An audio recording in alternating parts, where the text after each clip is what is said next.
और रुक करेंगे इस वक्त नरसिंहपुर जिले की गाड़रवाड़ा तहसील के पिपरिया कला गांव में आयोजित श्रीमद् भागवत कथा के 5वें दिन श्रद्धालुओं ने भक्ति भाव से कथा का श्रवण किया। कथा में भगवान श्री कृष्ण की बाल लीलाओं का मार्मिक वर्णन किया गया। वहीं गाड़रवाड़ा तहसील की ग्राम पंचायत पिपरिया कला स्थित श्री राम जानकी मंदिर परिसर में श्री राम बहादुर दास त्यागी जी महाराज के सानिध्य में श्रीमद् भगवत कथा का आयोजन किया जा रहा है। पंचम दिवस पर आचार्य पंडित जितेंद्र शास्त्री जी चौरास वालों ने महाशिवरात्रि के पावन पर्व पर भगवान शिव की पूजा अर्चना और व्रत का महत्व समझाया। इसके बाद भगवान श्री कृष्ण की बाल लीलाओं का विस्तार से वर्णन किया।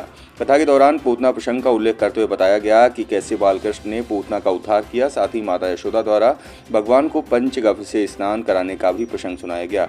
महाराज श्री ने कहा कि सच्चा धनवान वही है जो तन मन और धन से सेवा भक्ति करता है। परमात्मा की प्राप्ति सच्चे प्रेम से ही संभव है। वहीं उन्होंने गौ सेवा, गायत्री मंत्र जाप और गीता पाठ का भी महत्व बताया। कथा में बड़ी संख्या में श्रद्धालु उपस्थित रहे और भक्ति रस में डूबे दिखाई दिए। कला राम जानकी मंदिर परिसर में आए हुए हैं। यहाँ पर श्रीमद् भागवत कथा का आयोजन चल रहा है और यह आयोजन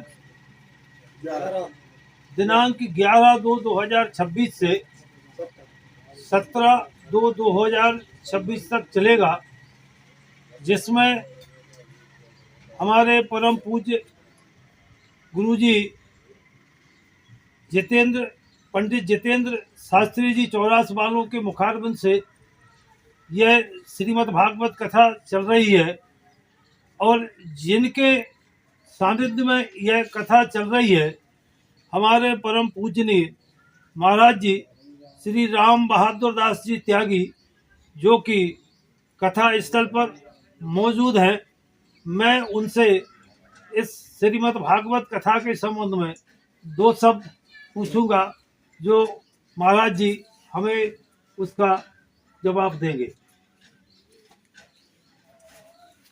महाराज जी, ग्राम पिपरिया कला श्री राम जानकी मंदिर में श्रीमद् भागवत कथा दिनांक 11/2/2026 से आपके सानिध्य में चल रही है।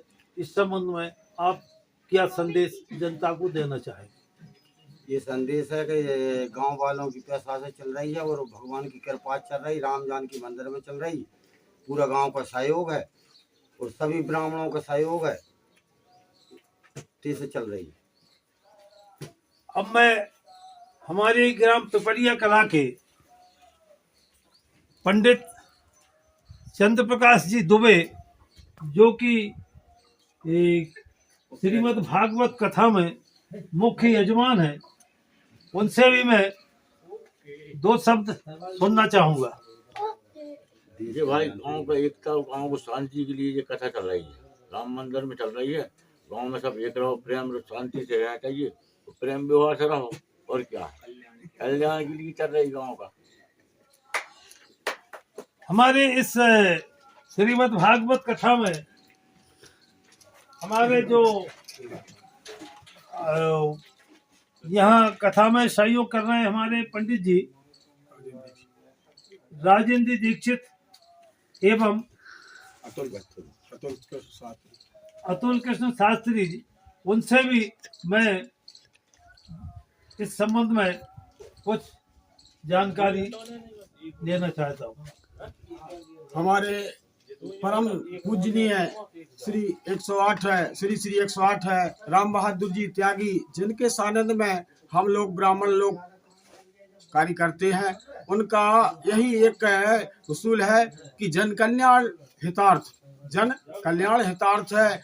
हर ग्राम में भागवत कथा एवं यज्ञ कराते हैं, तो हम उनका साथ देते हैं ब्राह्मण लोग। तो हम सुंदरकांड का पाठ करते हैं। आपका क्या कहना है? राधेश्याम संत को इस कथा का आयोजन परम पूज्य महाराज जी के सानिध्य में हो रहा है। समस्त ग्राम के कल्याण के लिए यह कथा हो रही है। परम पूज्य व्यास जी महाराज इस कथा का वाचन कर रहे हैं और कहा भी जाता है भक्ता नाम प्रोक्तम भागवतम, भक्तों की जो कथा है वह भागवत कथा है। जय श्री राधेश्याम। इसी के साथ कल कथा का समापन होगा और भंडारे का आयोजन भी यहाँ संपन्न होगा। जय श्री राधे, जय श्री राम। गोपियां काम धंधा छोड़ करके भगवान के पीछे लग जाती हैं। एक बार की बात है, भगवान ने बंसी वादन किया, तो ऐसी भगवान की बंसी की विशेषता क्या थी? एक गोपी शिकायत करने लगी भगवान से। भगवान श्याम सुंदर से बोली, सुनो सुनो श्याम सुंदर। बोले क्या बात है? बोले तुम हर कभी बंसी क्यों बजाते हो? तो भगवान बोले क्यों? बोले तू कहीं तब बजाऊंगा क्या? तेरा नौकर हूं, तेरी कहनी से बजाऊंगा। तो भगवान ने पूछा कारण क्या है?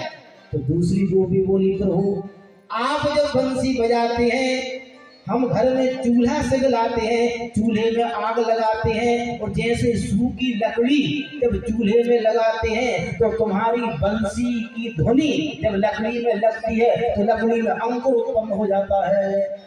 अर्थात सूखी लकड़ी में अंकुर हो जाता है, वो लकड़ी हरी भरी हो जाती है तो आग बुझ जाती है, तो रोटी नहीं बन पाती है। इसलिए हम आपसे कहती हैं कि जब भोजन कहते हैं कि फलाना प्रेमी हुआ, ठिकाना प्रेमी हुआ, अरे वेदों शास्त्रों में जो है प्रेमियों की जो है लिस्ट भरी पड़ी है, लेकिन देवर्षि नारद भक्ति सूत्र में लिखते हैं कि बोले यथा ब्रज गोपिका नाम, अर्थात गोपियों की प्रेम की कक्षा में प्रवेश करना मुश्किल है। बोलो है कि नहीं? हर कोई नहीं। पराशर पुंडरी को व्यासांबरी से सुख सोनक भीष्म दाल्भ्याम। जिस समय देवर्षि नारद जी जब भक्ति नारद सूत्र लिखने लगे तो उनको गोपियां याद आ गई। बोले दुनिया में यदि प्रेम की कक्षा में पहला नंबर है तो कौन से भक्त का है? बोले यथा ब्रज गोपिका नाम, ब्रज की गोपियों का पहला नंबर है। प्रहलाद को भूल गए, भीष्म पितामह को भूल गए, कृपाचार्य को भूल गए, विभीषण को भूल गए, हनुमान को भूल गए। बोले यथा ब्रज गोपिका नाम, प्रेम की कक्षा में। बोले ऐसा कौन हो सकता है? अच्छा एक बात बताओ, गोपियां कैसी हैं? जिस समय दूध लगा रहे हैं, बंसी की ध्वनि सुनी।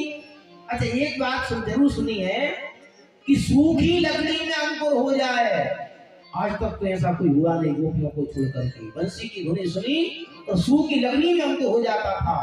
अच्छा शांतनु भगवान जरूर हुए ऐसे। एक भक्त शांतनु भगवान भीष्म पितामह की महाभारत में सुना होगा कि जिसको वो स्पर्श कर देते थे वो जवान बन जाता था, शांतनु भगवान। लेकिन उनमें भी इतना सामर्थ्य नहीं था कि हरी भरी सूखी लकड़ियों में अंकुर हो जाए। ये भक्ति की कक्षा में यदि